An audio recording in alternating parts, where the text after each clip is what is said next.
mu kinyejana cya 19 hagati ubwo mu myaka y'1861 rikangeze mu mwaka w'1865 hari umugabo wari kirangirire muri Leta Zunze Ubumwe za Amerika akaba yarabaye perezida wa 16 w'icyo gihugu cy'ubuhangange n'ubwamamare mu isi abaza amateka mwahisemo mwibwira yitwa Abraham Lincoln. Yasobanuye ko ijambo demokarasi yivuze ko ari ubutegetsi bw'abaturage bushyirwaho n'abaturage kandi ugakorera abaturage, government of the people by the people and for the people. Nicyo yise demokarasi. Uyoboye Leta Zunze Ubumwe za Amerika kuva tariki ya 4 z'ukwezi kwa Werurwe mu mwaka w'1861 ageza ku itariki 15 Mata mu mwaka w'1865. Uyu nawe ari mu bakuru w'igihugu cya Leta Zunze Ubumwe za Amerika bishwe ari abaperezida. Uyu yishwe arashwe akaba kandi azwiho kuba yarazanye amatwara yo guca ubucakara muri Leta Zunze Ubumwe za Amerika. Gusa isi yo ngingo yacu y'uyu munsi karagaciyemo. Reka twigarukire mu Rwanda. Nk'uko itegeko nshinga rya Repubulika y'u Rwanda ryatowe mu mwaka wa 2003 rikavugururwa mu mwaka wa 2015 ribivuga, u Rwanda ni Repubulika igendera kuri demokarasi. U Rwanda kandi rwahisemo kugendera ku mitegekere ya demokarasi, aho ubutegetsi ari ubw'abaturage bushyirwaho n'abaturage kandi bugakorera abaturage. Mu ihame rya demokarasi rero ubutegetsi bubugabanyije mu buryo butatu, harimo ubutegetsi nshingaamategeko, ubutegetsi nyubahirizategeko ndetse n'ubutegetsi bw'ubucamanza. Ubutegetsi bwose burigenga mu mikorere ariko nanone bukuzuzanya. Ubutegetsi nyubahirizategeko burebanye ku perezida wa Repubulika na guverinoma ibiyobowe na minisitiri w'intebe, naho ubutegetsi nshingaamategeko buba buri ba perezida b'imitwe igize inteko ishinga amategeko, no kuvuga perezida wa Sena na perezida w'abadepite. Naho kandi ubutegetsi bw'ubucamanza rero bwo buba buyoborwa na perezida w'urukiko rw'ikirenga, Chief Justice. Uyu ari perezida w'urukiko rw'ikirenga yobora n'izindi nkiko zose. Ubu rero mu kiganiro cyacu cy'uyu munsi tugiye kuvuga ku rwego rw'ubucamanza n'imikorere yarwo, kuko rwo rushinzwe guhana abo bose baba bananiwe kubahiriza amategeko yashinzwe n'ubutegetsi nshingaamategeko. Kuko muri bwa bwuzuzanye bw'ubutegetsi nagarutseho, ubutegetsi nshingaamategeko bushyiraho bukanemiza amategeko, naho ubutegetsi nyubahirizategeko bukayishyira mu bikorwa, uwanyuranyije n'itegeko akaryica. Rero ubutegetsi bw'ubucamanza buramuhana. Ese mujya mwibaza kuri ubutegetsi bw'ubucamanza? Reka tuvugeho mu buryo bwihariye. Iyi ni Intsinzi TV, ujye kubageza ikiganiro nitwe Eric Safari, mbahaye ikaze nanone.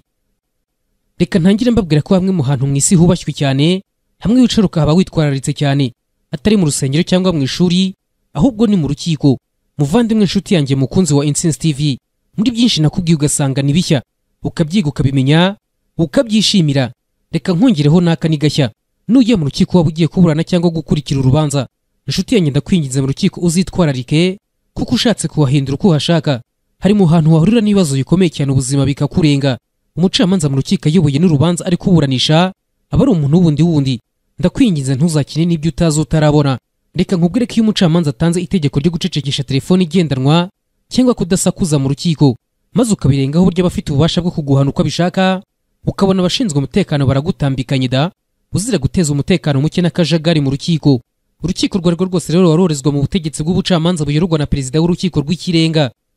Ubundi mu Rwanda amateka yo guca imanza n'aya kera cyane, kuko kuva kuri Gihanga wahanze u Rwanda kugeza ku mwaduko w'abakoloni b'abanyamahanga bigabije Afurika, inshingano zo guca imanza zari mu biganza by'umwami nyiri u Rwanda ndetse n'abatwari yabaga yaragabiye. Abakoloni by'umwihariko Ababiligi bamaze kugera mu Rwanda, kimwe bambuye umwami w'u Rwanda no guca imanza, aho byavanywe mu maboko y'umwami w'u Rwanda bijya mu maboko y'abakoloni kugeza u Rwanda rubonye ubwigenge mu mwaka w'1962. Kuva muri uwo mwaka w'1962 kugeza mu mwaka w'1994 ubutabera mu Rwanda bwitwaga ubucamanza, kuko u Rwanda rutagenderaga kuri demokarasi. Ubucamanza bwagendwaga na leta, kuko nta kwigenga n'ubwisanzure bw'ubucamanza. Icyo gihe inkiko zakoraga mu nyungu za leta muri politiki zazo zari zishingiye ku irondabwoko n'irondakarere, aho wasangaga umututsi ageze mu rukiko ibimenyetso byarajyaga ku ruhande umuntu agacibwa urubanza kubera ko ari umututsi. Kuva mu mwaka w'1962 benshi baciriwe imanza bazizwa ubusa ndetse banabeshyirwa. Si abatutsi gusa, mu gihe cy'ubutegetsi bwa Kayibanda ko butavuka igitarama byashoboraga kugukoraho. Nyuma ubutegetsi bwe buhiritswe na Habyarimana Juvenal, we yabishyize ku rundi rwego, ashyiraho politiki iringaniza ry'amoko n'uturere, kuko Habyarimana we yahaye ubutegetsi abakiga maze abandi bose abatari abakiga ubwo barabanyenduga bahura n'ibibazo, abo bose barahuritse bararenganywa, ku buryo politiki ishingiye ku moko n'uturere yangije ubutabera mu Rwanda, cyane cyane inkiko. U Rwanda ntabwo rwagiraga urukiko rw'ikirenga, ariko hariho urukiko rurinda itegeko nshinga, ariko rwayoborwaga na Muzehe Joseph Kavaruganda. Uyu yishwe tariki ya 7 z'ukwezi kwa 4 mu mwaka w'1994, yicwa na leta yateguye ikanashyira mu bikorwa jenoside yakorewe abatutsi. Uyu mugabo w'umunyamategeko wiganye na Juvenal Habyarimana yazize ko atarashyigikiye umugambi wa jenoside. Nyuma yo guhagarika jenoside yakorewe abatutsi bikozwe n'ingabo zaho za RPF Inkotanyi, zari ziyobowe na nyakubahwa perezida wa Repubulika Paul Kagame. Umuryango wa RPF Inkotanyi wabohoye u Rwanda ufatanyije n'amashyaka atarijanditse muri jenoside, washinze leta igendera ku mategeko yari ifite inshingano zo kongera kubaka u Rwanda. Kimwe mu byo leta iyobowe n'umuryango wa RPF Inkotanyi yari ifite nk'inshingano ikomeye ko ari ukubaka igihugu kigendera ku mategeko kandi kimakaje demokarasi. Rero kimwe mu byakozwe muri uwo murongo ni uko abanyarwanda bitoreye itegeko nshinga rya Repubulika bahitamo igihugu kigendera kuri demokarasi, maze muri iryo tegeko nshinga bemeza ko ubutegetsi bw'ubucamanza bugomba kugira ubwigenge n'ubwisanzure. Ubu butegetsi bw'ubucamanza bwavuzwe muri iri tegeko nshinga bugizwe n'inkiko. Izo nkiko zigenda zifite ububasha butandukanye zihabwa n'itegeko. Ibyiciro by'inkiko zigize ubutegetsi bw'ubucamanza ni inkiko zisanzwe n'inkiko zihariye. Inkiko zisanzwe zigizwe n'urukiko rw'ikirenga, urukiko rukuru, inkiko zisumbuye n'inkiko z'ibanze. Inkiko zihariye kandi zigizwe n'inkiko z'ubucamanza n'iza gisirikare. Urukiko ruruta izindi ni urukiko rw'ikirenga, urukiko rw'ubujurire, urukiko rukuru, urukiko rwisumbuye ndetse n'urukiko rw'ibanze. Izi nkiko nizo wongeraho urukiko rwa gisirikare ndetse n'urukiko rw'ubucuruzi. Izi nkiko rero zose nizo zigize ubutegetsi bw'ubucamanza buyoborwa na perezida w'urukiko rw'ikirenga cyangwa se Chief Justice. Rero mu buryo bwihariye reka tuvuge kuri izi nkiko duhereye ku rukiko rw'ikirenga.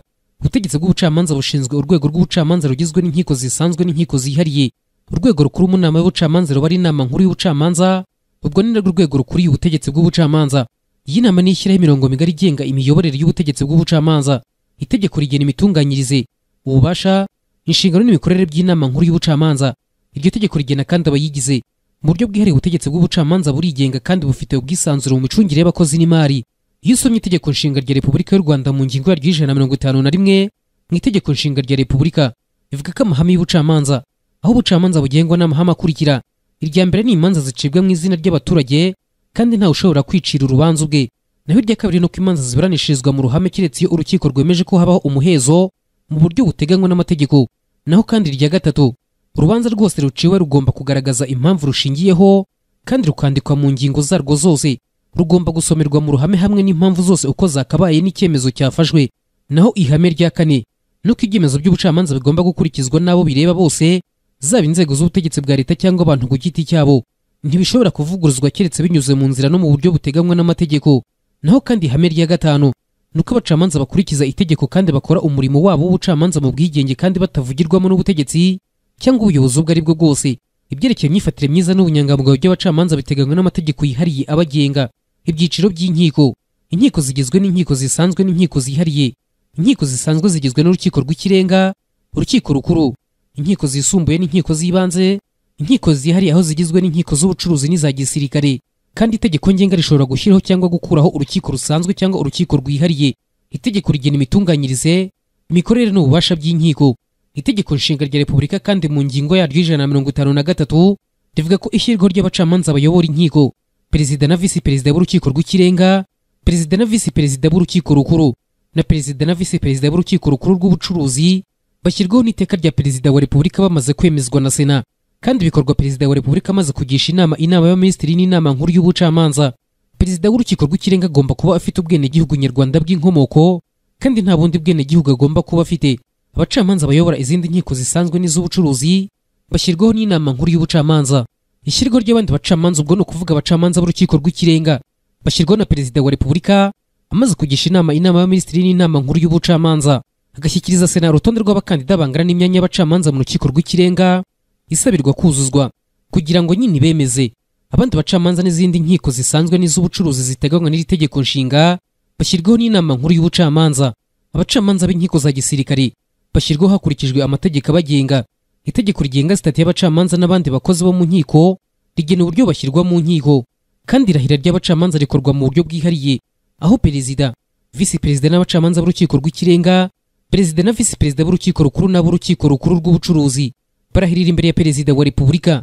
Abandi bacamanza barahirira imbere y'abayobozi bavugwa mu itegeko ribagenga. Nk'uko perezida wa Repubulika aba afite manda mara, niko na perezida w'urukiko rw'ikirenga bimara, kuko nk'ubwo manda y'abacamanza bayobora inkiko, perezida na visi perezida b'urukiko rw'ikirenga bashyirwaho igihe cya manda y'imyaka 5 ariko ishobora kongerwa rimwe. Perezida w'urukiko rukuru, visi perezida w'urukiko rukuru, perezida w'urukiko rukuru rw'ubucuruzi na visi perezida w'urukiko rukuru rw'ubucuruzi nabo bashyirirwaho igihe cya manda y'imyaka 5 ishobora kongerwa rimwe. Itegeko rigena sitati y'abacamanza n'abakozi b'inkiko rinateganya ibirebana na manda y'abayobozi b'izi nkiko, kandi uko abayobozi b'inkiko bashyirwaho bashobora no kuvaho kuko nk'ubwo ivanwaho ry'abacamanza perezida, visi perezida n'abacamanza b'urukiko rw'ikirenga. Perezida na visi perezida b'urukiko rukuru n'ab'urukiko rukuru rw'ubucuruzi bashobora kuvanwa ku mirimo yabo kubera kwitwara nabi, kudashobora akazi cyangwa gukora ikosa rikomeye, bisabwe n'umutwe w'abadepite cyangwa sena ku bwiganze bw'amajwi bwa 3/5, bakavanwaho n'inteko ishinga amategeko. Imitwe yombi iteranye ku bwiganze bwa 2/3 by'amajwi y'abagize buri mutwe w'inteko ishinga amategeko. Abandi bacamanza b'izindi nkiko zisanzwe n'iz'ubucuruzi ziteganywa muri iri tegeko nshinga bakurwaho n'inama nkuru y'ubucamanza. Abacamanza b'inkiko za gisirikare bakurwaho hakurikijwe amategeko abagenga. Nk'uko twabivuze kandi ubutegetsi bw'ubucamanza bugizwe n'inkiko uhereye ku rukiko rw'ikirenga kugeza ku rukiko rw'ibanze. Izi nkiko rero uko zirutanwa mu bubasha bwazo reka tuzivugeho. Reka mpere ku rukiko rw'ikirenga. Urukiko rw'ikirenga nirwo rukiko rukuri izindi nkiko zose mu gihugu. Ibyemezo byarwo ntibijuririrwa kandi ntibisubirwaho, uretse gusa ibyerekeye imbabazi za perezida wa repubulika cyangwa gusubira ku cyemezo cyarwo rubyibwirije ku nyungu z'itegeko. Nta muburanyi wemerewe kuburanira mu rukiko rw'ikirenga atunganiwe na avoka. Ifasi y'urukiko rw'ikirenga ingana n'igihugu cyose. Icyicaro cyarwo kiri mu mujyi wa Kigali. Urukiko rw'ikirenga rugizwe na perezida, visi perezida n'abandi bacamanza nibura 5, abanditsi n'abandi bakozi bashinzwe imirimo inyuranye y'urukiko rw'ikirenga. Inteko y'urukiko rw'ikirenga igirwa n'abacamanza 3 yunganiwe n'umwanditsi warwo. Ishobora ariko kugirwa n'umubare w'igiharwe w'abacamanza barenze 3 bitewe n'uburemere perezida w'urukiko rw'ikirenga urubanza. Uru rukiko rufite inshingano zikurikira: aho perezida w'urukiko rw'ikirenga ashinzwe by'umwihariko gutumira no kuyobora nibura buri gihembwe n'igihe cyose bibaye ngombwa inama y'abacamanza bose b'urukiko rw'ikirenga kugira ngo basuzume ibibazo by'amategeko byagaragaye mu micire y'imanza mu nkiko zitandukanye kandi bemeze umurongo ngenderwaho mu kubikemura. Kugira ngo iyo nama iterane mu buryo bwemewe n'amategeko, hagomba kuba hari nibura 2/3 by'abayigize. Ibyemezo byayo bifatwa ku bwiganze burundu bw'amajwi y'abayigize. Hari kandi gushyira mu mabwiriza agenewe inkiko zose ibyemezo bifashwe mu nama y'abacamanza bose b'urukiko rw'ikirenga. Gukurikirana ishyirwa mu bikorwa ry'ibyemezo by'inama bivugwa mu gace ka 2 k'iyi ngingo. Hari kandi gushyira amabwiriza agenga imitunganyirize n'imikorere by'urukiko rw'ikirenga bimaze kwemezwa n'inama y'abacamanza bose b'urukiko rw'ikirenga. Hari guha abacamanza n'abanditsi b'inkiko zo hasi ububasha bwo gukorera mu nkiko zisumbuye mu nyungu z'akazi mu gihe kitarenze amezi 6 uretse mu rukiko rw'ikirenga. Hari guha abanditsi n'abacamanza bo mu nkiko zihari ububasha bwo gukorera mu gihe kitarenze amezi 6 mu nkiko zisanzwe mu nyungu z'akazi cyangwa abo mu nkiko zisanzwe gukorera mu nkiko zihariye uretse abo mu nkiko za gisirikare. Hari kandi kwakira indahiro ya perezida wa repubulika n'iy'abacamanza bose b'urukiko rw'ikirenga. Ku rundi ruhande visi perezida w'urukiko rw'ikirenga afite inshingano zikurikira zirimo kunganira perezida w'urukiko rw'ikirenga no kumusimbura igihe hadahari kandi abiyobowemo na perezida w'urukiko rw'ikirenga. Visi perezida w'urukiko rw'ikirenga afite inshingano zindi zikurikira: gukurikirana imikorere y'ubwanditsi bw'inkiko, gukurikirana imikorere y'ubunyamabanga bukuru, guhuza ishyirwa mu bikorwa ry'ingamba zo kuzamura ubudakemwa bw'imanza ndetse no gukora izindi nshingano yahabwa na perezida w'urukiko rw'ikirenga. Nyuma y'urukiko rw'ikirenga hakurikiraho urukiko rw'ubujurire. Uru rukiko rw'ubujurire ruca imanza ku rwego rw'ubujurire, ruburanisha ubujurire bw'imanza zaciwe n'urukiko rukuru, urukiko rukuru rw'ubucuruzi n'urukiko rukuru rwa gisirikare. Imanza ruciye ntizijuririrwa keretse iyo amategeko abiteganya ukundi. Urukiko rw'ubujurire ruburanisha imanza rushingiye ku mategeko agenga imiburanishirize y'imanza mu Rwanda. Nta muburanyi wemerewe kuburanira mu rukiko rw'ubujurire atunganiwe na avoka. Ifasi y'uru rukiko rw'ubujurire ingana n'igihugu cyose, rufite icyicaro mu mujyi wa Kigali. Urukiko rw'ubujurire rugizwe na perezida warwo, visi perezida n'abandi bacamanza nibura 11, umwanditsi mukuru, abanditsi n'abandi bakozi babunganira mu mirimo inyuranye y'urukiko amategeko ateganya. Urukiko rw'ubujurire ruburanisha imanza rugizwe n'inteko y'umucamanza umwe cyangwa benshi kandi bagomba kuba ari umubare w'igiharwe kandi iyo nteko yunganirwa n'umwanditsi warwo. Perezida w'urukiko niwe ugena umubare ukwiye kuba mu nteko y'iburanisha ashingiye ku buremere bw'urubanza, kandi perezida w'urukiko rw'ubujurire afite inshingano zihariye aho ashinzwe by'umwihariko guhuza imicire y'imanza ku bibazo bisa. Muri urwo rwego ayobora nibura rimwe mu mezi 6 inama ihuza abacamanza b'urukiko rw'ubujurire, urukiko rukuru, urukiko rukuru rw'ubucuruzi n'urukiko rukuru rwa gisirikare kugira ngo baganire ku bibazo by'amategeko byagaragaye mu micire y'imanza bagashyiraho imirongo ngenderwaho ku rwego rwabo. Amategeko agenga abacamanza, abanditsi n'abandi bakozi b'urukiko rw'ubujurire bagengwa na sitati y'abacamanza n'abakozi b'inkiko. Abacamanza b'urukiko rw'ubujurire bateshutse ku nshingano bahanwa mu buryo bumwe n'ubw'abacamanza b'urukiko rw'ikirenga. Nyuma y'urukiko rw'ubujurire hakurikiraho urukiko rukuru. Urukiko rukuru rufite icyicaro cyarwo mu mujyi wa Kigali, ifasi yarwo ni igihugu cyose. Urukiko rukuru rufite ingereko 5 zikurikira: hari urugereko rwihariye ruburanisha ibyaha mpuzamahanga n'ibyaha birenga imbibi, urugereko rw'urukiko rukuru rukorera i Nyanza, urugereko rw'urukiko rukuru rukorera i Musanze, urugereko rw'urukiko rukuru rukorera i Rwamagana ndetse n'urugereko rw'urukiko rukuru rukorera i Rusizi. Buri rugereko kandi rugira ubuyobozi bwarwo. inama nkuru y'ubucamanza ishobora gushyiraho izindi ngereko cyangwa ikazikuraho. Urukiko rukuru rugizwe na perezida warwo, visi perezida n'abandi bacamanza nibura 30, umwanditsi mukuru, abanditsi n'abandi bakozi babunganira mu mirimo inyuranye y'urukiko amategeko ateganya. Urukiko rukuru ruburanisha imanza rugizwe n'inteko y'umucamanza umwe cyangwa 3 yunganiwe n'umwanditsi warwo. Perezida w'urukiko niwe ugena umubare ukwiye kuba mu nteko iburanisha ashingiye ku buremere bw'urubanza, kandi perezida w'urukiko rukuru nawe afite inshingano zihariye ukwazo, aho perezida w'urukiko rukuru afite inshingano zikurikira. Iya mbere, akurikirana imikorere y'urukiko rukuru, iy'inkiko zisumbuye n'iz'ibanze, naho iya kabiri ayobora inteko y'abacamanza iburanisha mu rugereko urwo ari rwo rwose rwo mu rukiko rukuru iyo asanze ari ngombwa, naho iya gatatu atumiza akanayobora inama y'abacamanza bose b'urukiko rukuru nibura rimwe mu mezi 6, naho iya kane atumiza kandi akanayobora inama y'abakozi bose bakorera mu ifasi y'ingereko z'urukiko rukuru nibura rimwe mu mezi 6. Naho inshingano ya gatanu, ashobora kandi ku nyungu z'akazi gufata ibyemezo biha abacamanza n'abanditsi b'inkiko mu rukiko rukuru no mu nkiko zo hasi ububasha bwo gukorera mu zindi nkiko ariko ziri ku rwego rumwe n'izo bakoramo mu gihe kitarenze amezi 6. Urukiko rukurikira urukiko rukuru n'urukiko rwisumbuye. Umubare w'inkiko zisumbuye, inyito, ifasi n'icyicaro byazo biteganywa n'itegeko rigena ububasha bw'inkiko. Buri rukiko rwisumbuye rufite ingereko zihariye zirimo urugereko ruburanisha imanza z'abana n'iz'umuryango, urugereko ruburanisha imanza za ruswa n'ibyaha bimunga ubukungu, ndetse n'urugereko ruburanisha imanza z'umurimo n'iz'ubutegetsi. Abacamanza baburanisha mu ngereko bashobora no kuburanisha izindi manza zitahariwe ingereko bigenwe na perezida w'urukiko igihe bibaye ngombwa. Perezida w'urukiko rwisumbuye na visi perezida baburanisha imanza izo arizo zose ziri mu rukiko harimo n'iz'ingereko zihariye. Urukiko rwisumbuye rugizwe na perezida warwo, visi perezida n'abandi bacamanza nibura 7, umwanditsi mukuru, abandi banditsi n'abandi bakozi babunganira mu mirimo inyuranye y'urukiko amategeko ateganya. Urukiko rwisumbuye ruburanisha imanza rugizwe n'inteko y'umucamanza umwe cyangwa 3 yunganiwe n'umwanditsi warwo. Perezida w'urukiko niwe ugena umubare ukwiye kuba mu nteko iburanisha ashingiye ku buremere bw'urubanza, kandi perezida w'urukiko rwisumbuye afite inshingano zihariye zirimo ko akurikiranira hafi imikorere y'inkiko z'ibanze zo mu ifasi y'urukiko rwisumbuye ayobora, kimwe n'imyitwarire y'abacamanza, abanditsi n'abakozi bazo. Perezida w'urukiko rwisumbuye atumiza kandi akayobora buri gihembwe inama imuhuza n'abacamanza n'abanditsi b'inkiko zikorera mu ifasi ayobora, bakunganira ibitekerezo ku buryo bwo gutanga ubutabera bwihuse kandi bunoze ku nzitizi bahura nazo n'ingamba babona zikwiriye. Nyuma y'urukiko rwisumbuye hakurikiraho urukiko rw'ibanze. Umubare w'inkiko z'ibanze, inyito, ifasi n'icyicaro byazo biteganywa n'itegeko rigena ububasha bw'inkiko. Buri rukiko rw'ibanze rugizwe n'abacamanza nibura 2, umwe muri bo akaba perezida warwo. Rugizwe n'umwanditsi mukuru, umwanditsi cyangwa abanditsi n'abandi bakozi ba ngombwa. Urukiko rw'ibanze ruburanisha imanza rugizwe n'inteko y'umucamanza umwe yunganiwe n'umwanditsi warwo keretse aho amategeko abiteganya ukundi. Ku rundi ruhande, inkiko z'ubucuruzi zigizwe n'urukiko rukuru rw'ubucuruzi n'urukiko rw'ubucuruzi. Urukiko rukuru rw'ubucuruzi rugizwe na perezida na visi perezida n'abandi bacamanza nibura 5. Rugizwe kandi n'umwanditsi mukuru, abanditsi n'abandi bakozi ba ngombwa.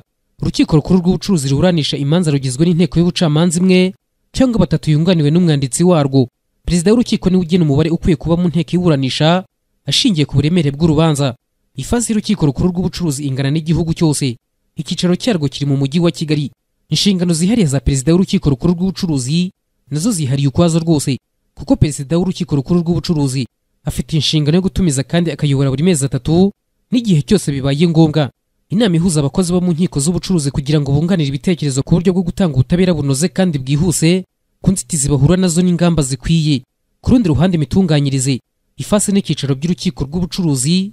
Urukiko rw'ubucuruzi rugizwe na perezida, visi perezida n'abandi bacamanza nibura 13, umwanditsi mukuru, abanditsi n'abandi bakozi ba ngombwa. Urukiko rw'ubucuruzi ruburanisha imanza rugizwe n'inteko y'umucamanza umwe cyangwa 3 yunganiwe n'umwanditsi warwo. Perezida w'urukiko niwe ugena umubare ukwiye kuba mu nteko iburanisha ashingiye ku buremere bw'urubanza. Ifasi y'urukiko rw'ubucuruzi ingana n'igihugu cyose. Icyicaro cyayo kiri mu mujyi wa Kigali, kandi mu nkiko zihariye harimo inkiko za gisirikare. Urukiko rukuru rwa gisirikare rugizwe na perezida, visi perezida n'abacamanza nibura 7, umwanditsi mukuru n'abandi banditsi ba ngombwa. Urukiko rwa gisirikare rugizwe na perezida, visi perezida n'abacamanza nibura 8, umwanditsi mukuru n'abandi banditsi ba ngombwa. Icyicaro cy'urukiko rwa gisirikare n'icy'urukiko rukuru rwa gisirikare kiri mu mujyi wa Kigali. Ifasi yazo ni igihugu cyose. Perezida, visi perezida n'abacamanza mu nkiko za gisirikare batoranywa mu bagize ingabo z'igihugu, bagashyirwa ku mirimo n'iteka rya minisitiri w'intebe bisabwe na minisitiri ufite ingabo z'igihugu mu nshingano ze.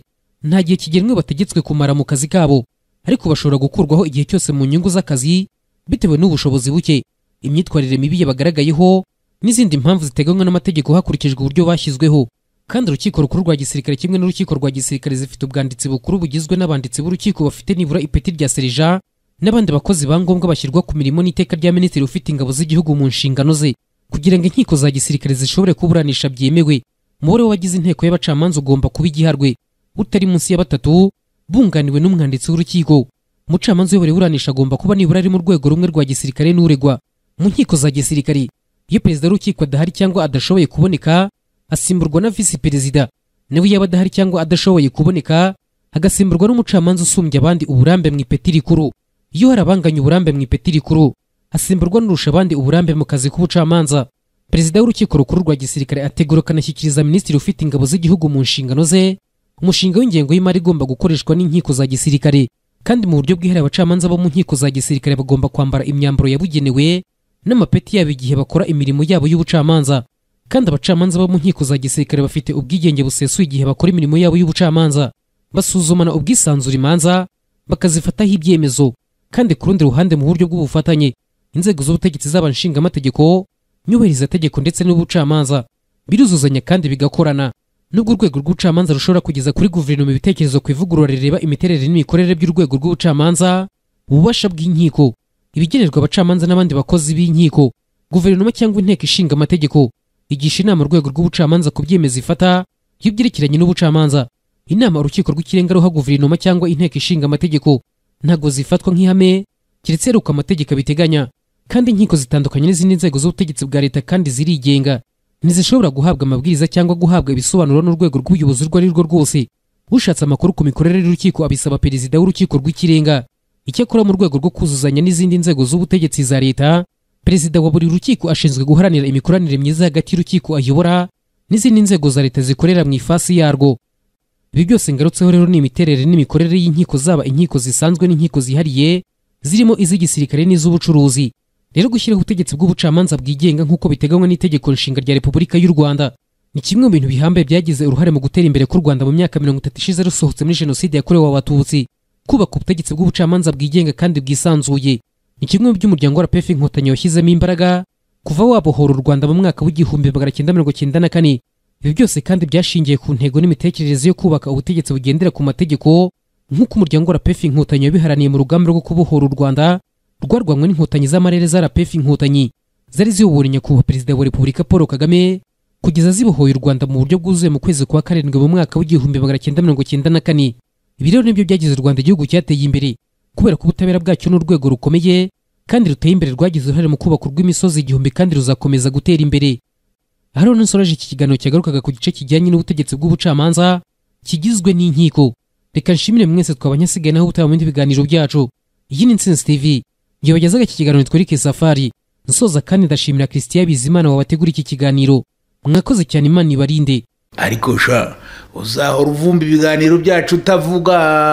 Reba nk'umwanya uba umaze muri telefone. Mwese muvuga mufite ayahe makuru da? Reka mbabwire, ntimufite interineti, nimusure Intsinzi TV, musobanukirwa amateka n'umuco w'igihugu cyacu, mwungura ubumenyi. Ntimuhave kandi mudakoze subscribe kugira ngo ayo makuru meza akomeze abagereho. Intsinzi TV, isoko y'inkuru zicukumbuye zica impuha.